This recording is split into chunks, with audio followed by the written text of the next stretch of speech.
Bon alors, pour les petits nouveaux qui débarquent, je vais vous expliquer comment ça marche ici. Au début de mes vidéos, je mets des sponsors, c'est ça qui finance la chaîne. Ces sponsors, j'essaye de les rendre rigolotes avec un personnage, des blagues et en gros un petit sketch qui rallonge un petit peu le truc, forcément. Donc vous avez la sponsor et tout de suite derrière, la vidéo. Alors ceux qui sont saoulés par les sponsors, je comprends parfaitement, je vous juge absolument pas, et si vous voulez pas les regarder, ne les regardez pas. La sponsor d'aujourd'hui est longue parce que je me suis un petit peu éclaté à l'écriture, donc si vous aimez pas ça, il existe à chaque fois pour chaque vidéo un timecode qui permet de les sauter. Donc plutôt que de répondre à chaque fois la même chose en commentaire aux gens qui se plaignent dès qu'une sponsor est longue, il y a un timecode. Mais bon, je vous dirais bien quand même, regardez-la cette sponsor parce que moi c'est un truc qui me tient à cœur. Voilà.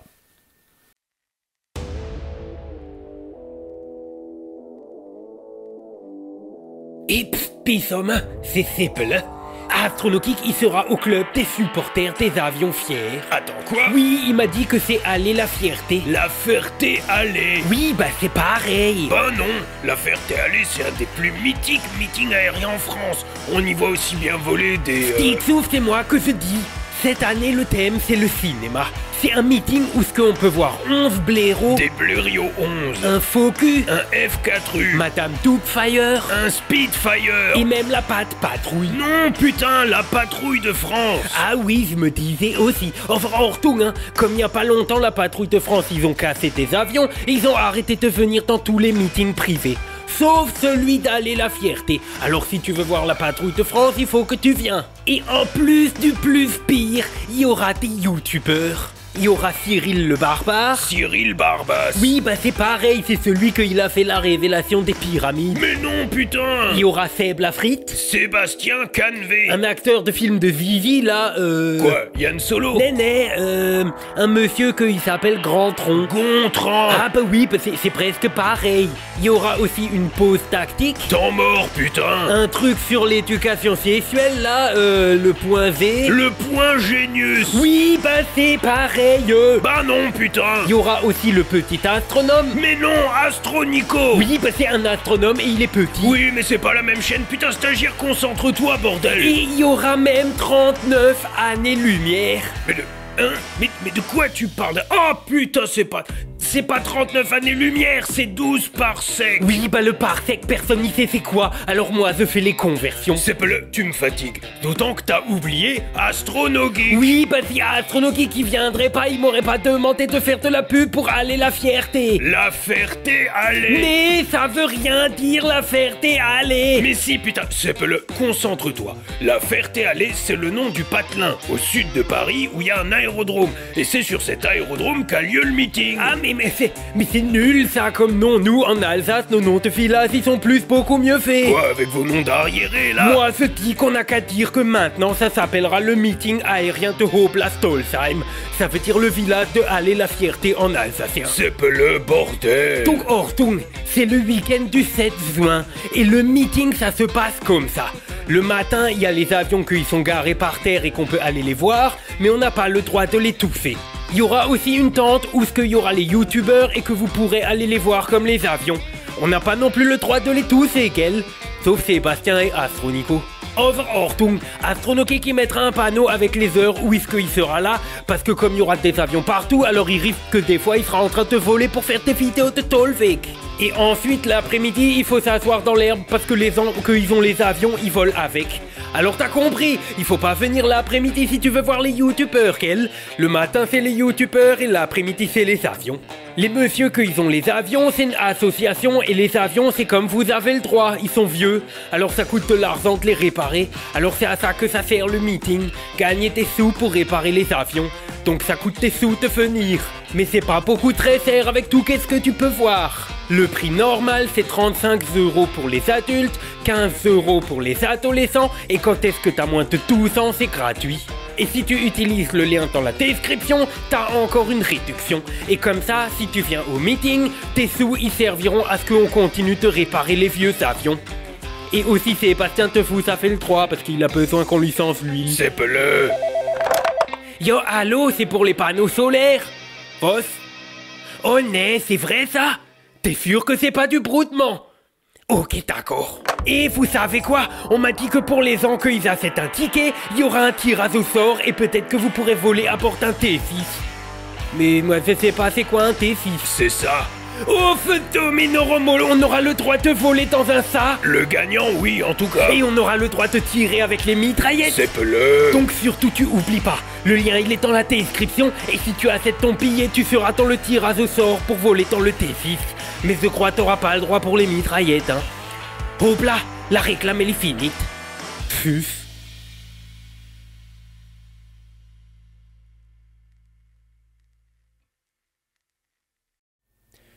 Nous sommes en 1952 dans le New Jersey.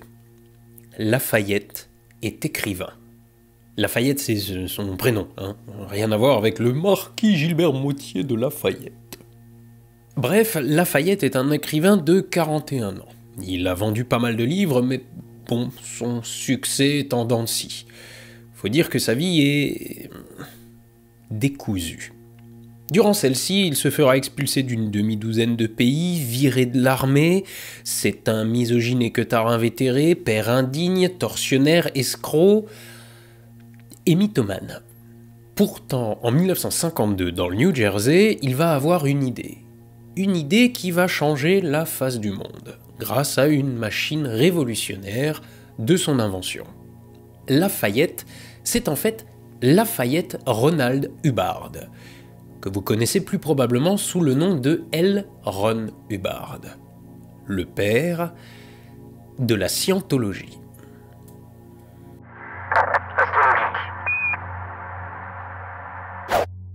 Lafayette Ronald Hubbard voit le jour le 13 mars 1911 à Tilden, dans le Nebraska, une modeste bourgade de 900 âmes à l'époque et qui n'a guère plus dépassé ce score au cours de son histoire.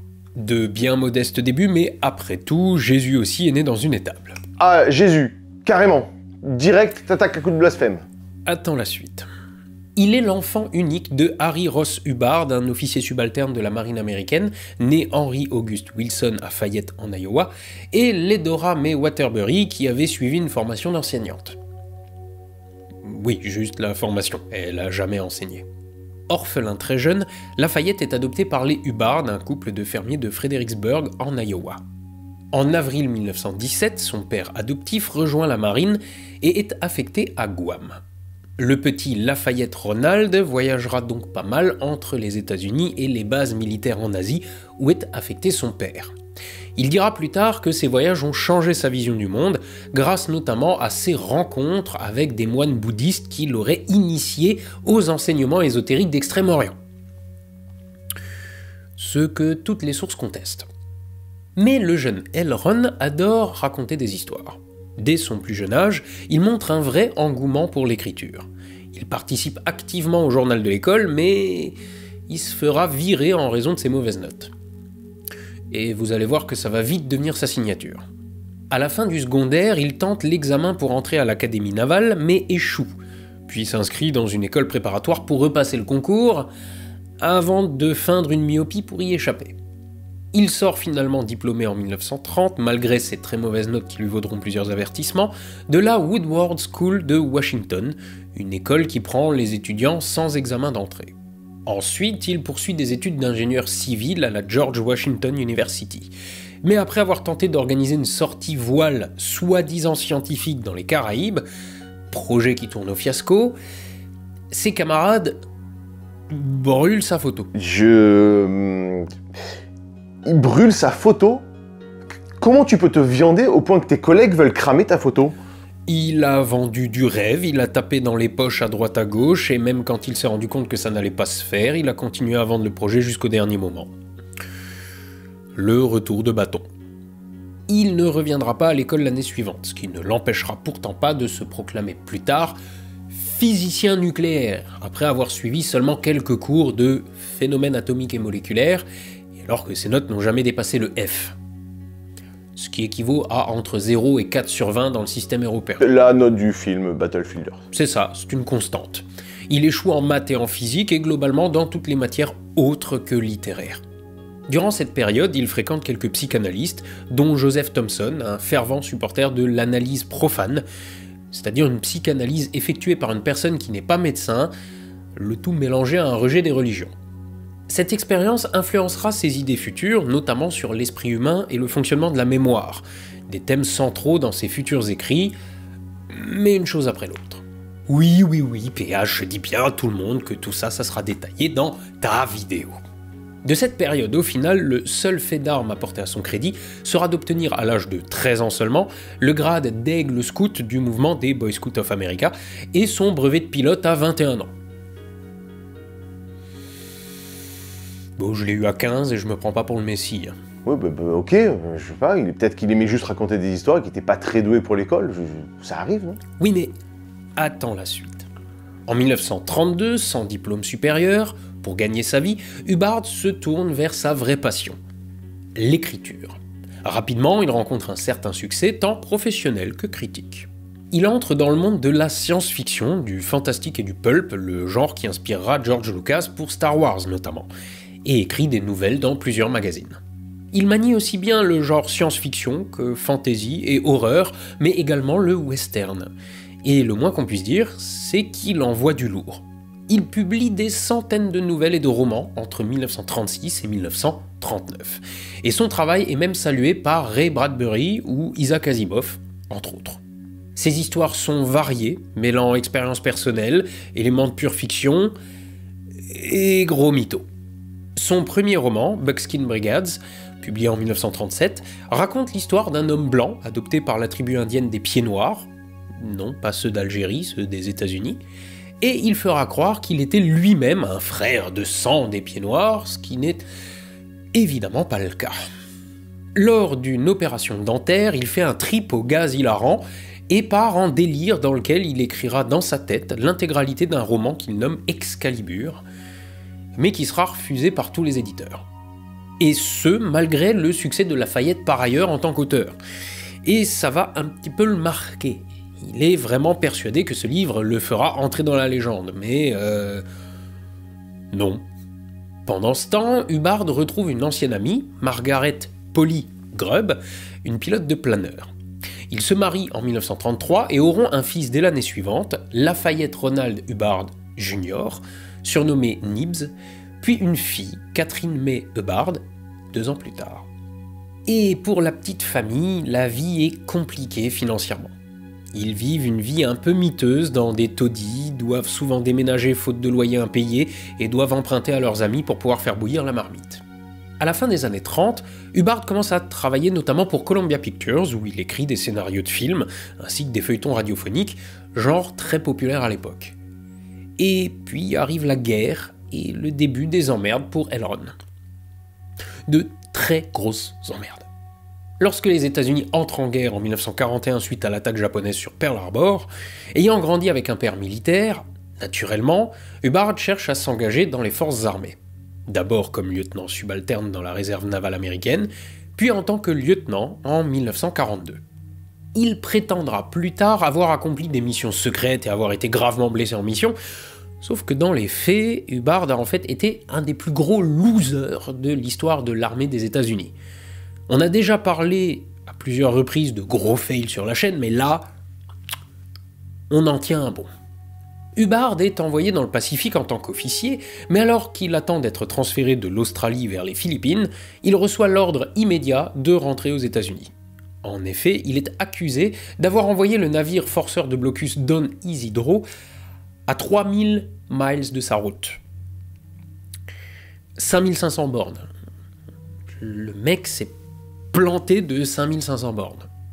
En 1942, on lui donne le commandement du patrouilleur Boston Navy Yard, mais il est relevé de ses fonctions quelques jours seulement après sa prise de poste suite à la plainte de ses collègues qui le jugent inapte au commandement. En 1943, il reçoit le commandement, à nouveau, d'un chasseur de sous-marins cette fois, mais après seulement 5 heures. Il confond un dépôt magnétique connu et répertorié avec un navire ennemi, et il mettra son unité en mode combat pendant 68 heures. Pour rien. En 1943 toujours, aux commandes du PC-815, un autre navire de patrouille, il affirme avoir coulé 2 sous-marins japonais au large de l'Oregon. Mais aucun rapport militaire ne confirme ces destructions. Et c'est pas fini. Le mois suivant, il bombarde involontairement une île mexicaine. Ne sachant plus trop quoi foutre de lui, on le transfère en 1944 sur l'USS Algol, mais la veille de son transfert, il prétend avoir découvert une tentative de sabotage. Le mec est tellement mauvais que ses supérieurs veulent le punir pour marquer le coup, mais prétend alors avoir tout un tas de maladies, de la conjonctivite, de l'ulcère, du paludisme, des douleurs dorsales et même de charmants écoulements urétraux. Et si la plupart de ces affections s'avèrent introuvables dans les archives, d'autres correspondent tout à fait à sa vie un peu festive, dirons-nous, lors de ses escales. Hubbard restera ainsi en tant que malade à l'hôpital jusqu'à la fin de la guerre en 1945. Bon, mais quoi, le mec est pas fait pour l'armée, ça arrive. Mais moi, je saurais même pas par où commencer pour envoyer un bateau je sais pas où. Non, mais vraiment, attends la suite. Officiellement démobilisé en 1945, Hubbard part vivre en Californie dans le manoir de son ami, ingénieur en astronautique, John Whiteside Parson. Si, franchement, il a la gueule de Clément Fraise, non? Oh bah sympa le Whiteside. Genre il l'accueillait avec toute sa petite famille. Alors, non, pas exactement. C'est justement la subtilité. Hubbard a pas du tout envie de retourner vivre avec sa famille, donc il s'installe chez son pote, et en profite pour se taper sa petite amie, l'occultiste Sarah, dite Betty, Northrop. Bon, en même temps, cette chère Sarah, en se tapant Parson, était elle-même en train de s'envoyer le mari de sa sœur. Ok. Oui, c'est des cassos. Parson est lui aussi adepte de l'occultisme, des croyances basées sur le spiritisme, la magie, etc. Hubbard est fasciné par ce milieu et commence à développer toute une philosophie basée sur ce courant. Ensemble, ils écrivent le Babylon Working, une série de rituels de magie sexuelle qui visait à manifester une incarnation individuelle de Babylone, une déesse du système occulte de l'occultiste anglais Aleister Crowley. Est-ce qu'il est possible d'acquérir ce pouvoir? En aucun cas auprès d'un Jedi. Ouais, alors les gars, Babylone est également appelée mère des abominations. Vous êtes toujours chaud? Ah... Non, bien sûr, non. En parallèle, Hubbard vit de sa maigre pension d'invalidité que l'armée a bien voulu lui octroyer, mais continue à consulter des psychiatres douteux et autres théoriciens des maladies mentales pour soigner sa dépression.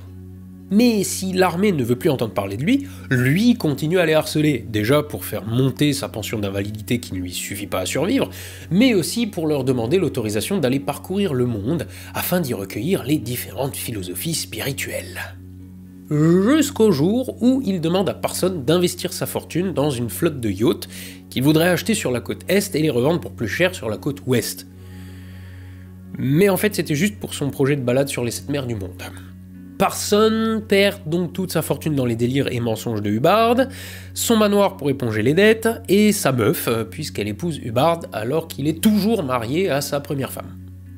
Parson tentera d'interdire à Hubbard de quitter le pays, mais ne recevra en tout et pour tout qu'un maigre chèque de 2900 $. Même avec l'inflation, c'est un peu de la merde. Après avoir été arrêtés pour une série de vols, nos jeunes mariés déménagent alors en Géorgie et s'inventent à nouveau une vie de bénévole et d'expert en psychiatrie. Petit à petit, Hubbard commence à poser les bases de ce qui deviendra plus tard la Dianétique. Qu'est-ce que la Dianétique, me demanderez-vous? C'est dans la vidéo qui fait suite à celle-ci et que vous serez invité à aller voir chez PH, vous répondrai-je. Oui, c'est bon, ça va. Bref, à partir de là, Hubbard se consacre entièrement à sa nouvelle philosophie émergente. Il mélange allègrement ses récits de science-fiction avec la psychanalyse de Freud et crée une salade de concepts pseudo-scientifiques en vue de créer des surhommes. Rien que ça, ouais. Augmentation du QI, mémoire photographique... La méthode de Hubbard vise à prendre pleinement conscience de son corps, parce que pour lui, toutes les maladies sont psychosomatiques.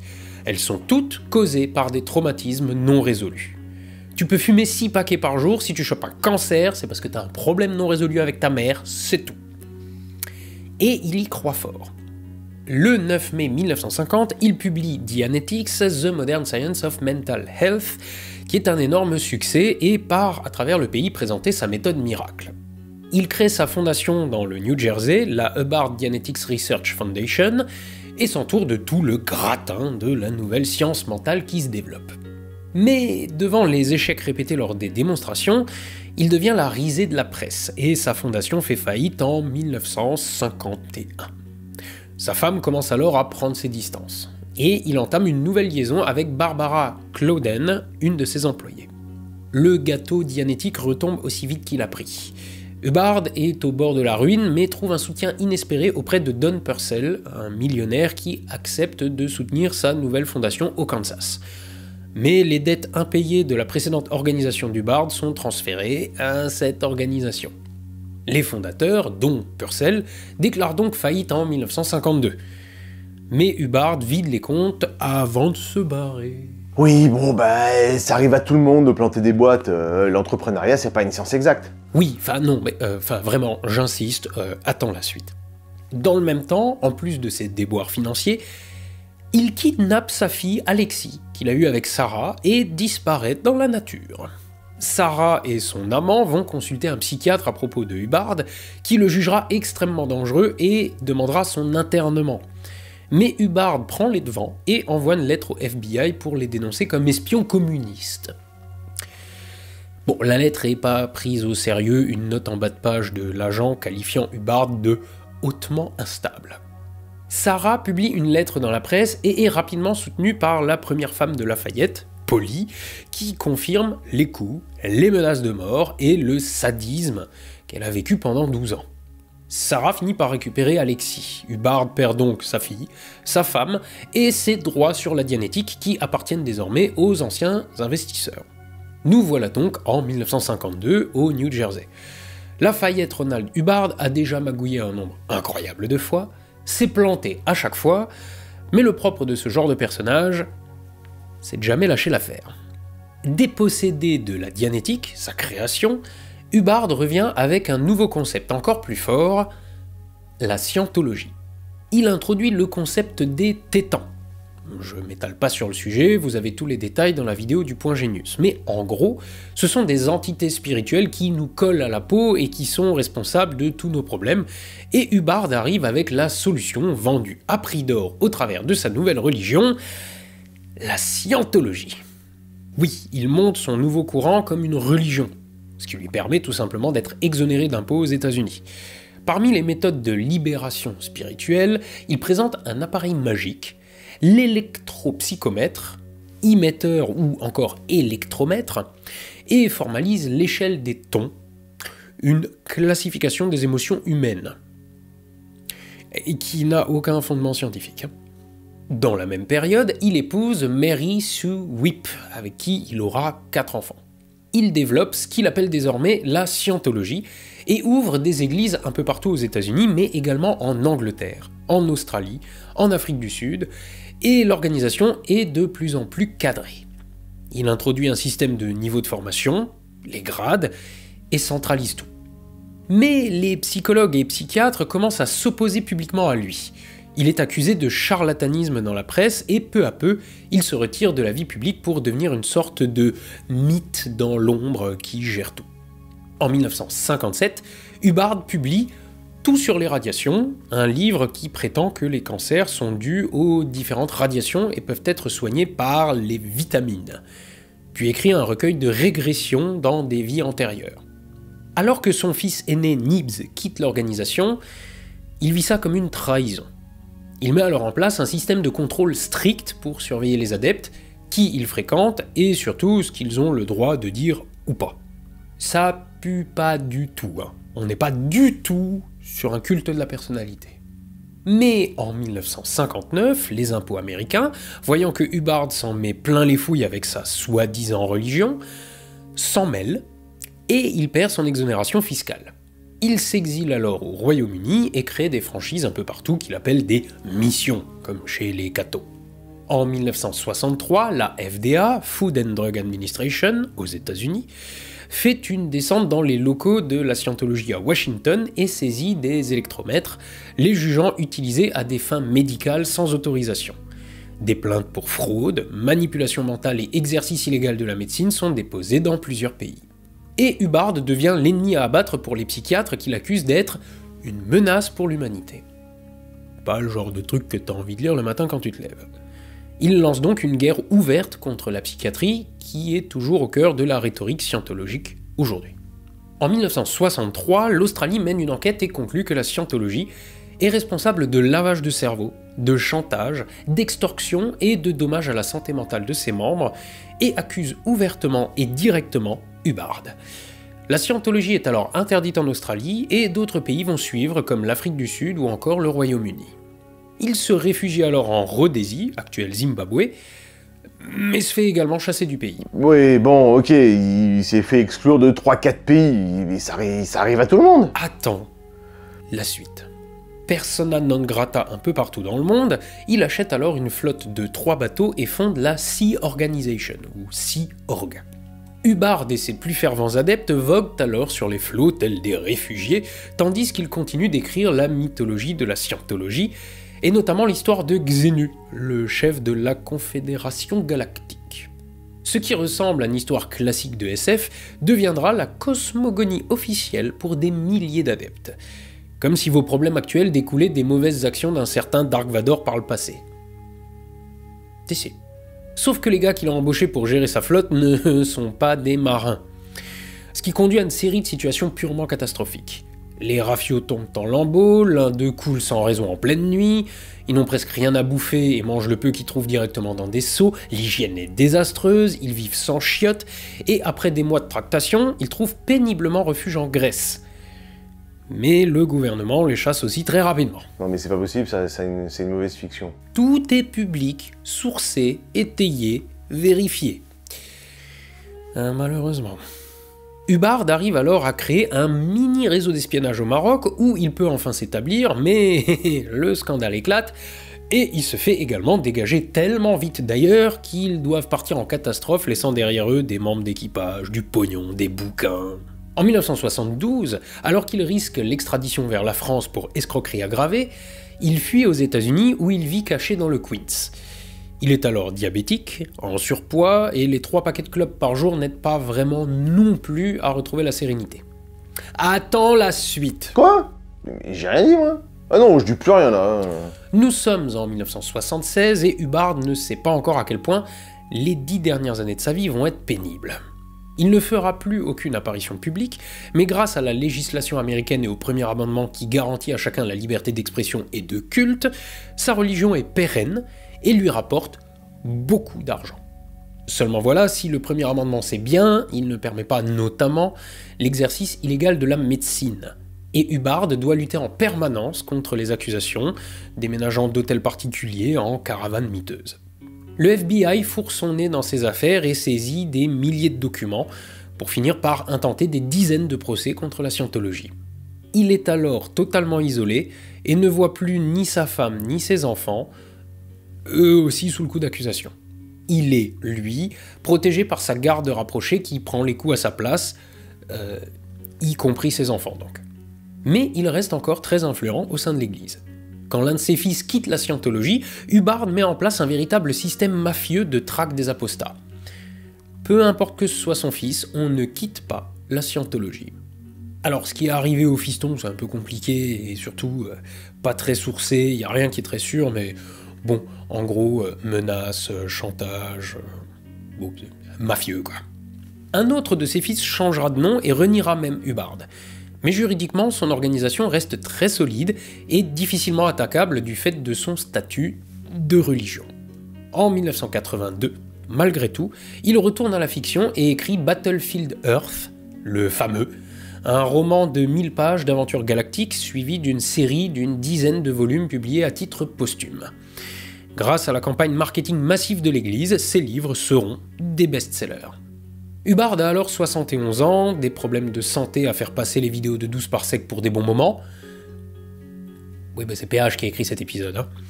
Donc, il lutte contre le monde scientifique et judiciaire qui veulent le descendre, et dans le même temps, dans l'ombre, un jeune membre de la Sea Org, David Miscavige, prend progressivement les rênes de la scientologie. Le 24 janvier 1986, à l'âge de 74 ans, Lafayette Ronald Hubbard décède dans des circonstances plus que douteuses, seul, isolé de sa famille qu'il n'a pas vue depuis des années, et entouré seulement de quelques proche à qui je confierai pas ma montre. Ensuite, très vite, il est incinéré et ses cendres sont dispersées en mer sans autopsie, genre très Omar Haddad. Rapidement, David Miscavige prend le pouvoir de l'Église en certifiant que celui-ci lui a été remis des mains de Hubbard lui-même, alors que rien ne l'atteste. Lafayette Ronald Hubbard, bercé par les contes occultes d'Aleister Crowley, se prenait littéralement pour l'antéchrist, mais si sa vie a été une succession de hauts et de très bas, son héritage actuel est immense dans son influence mondiale et sur Hollywood. Mais finalement, la scientologie, de quoi ça parle ? Non, parce qu'on a parlé de son auteur, mais on n'a pas parlé du contenu même de la croyance. C'est quoi la scientologie ? De quoi ça cause ? Comment ça marche ? Eh ben ça, c'est le sujet de la suite de cet épisode, qui se trouve juste là. Levez les yeux au ciel, soyez astronogeek, et dites à PH en commentaire sous sa vidéo que c'est une petite bite. À la revoyure.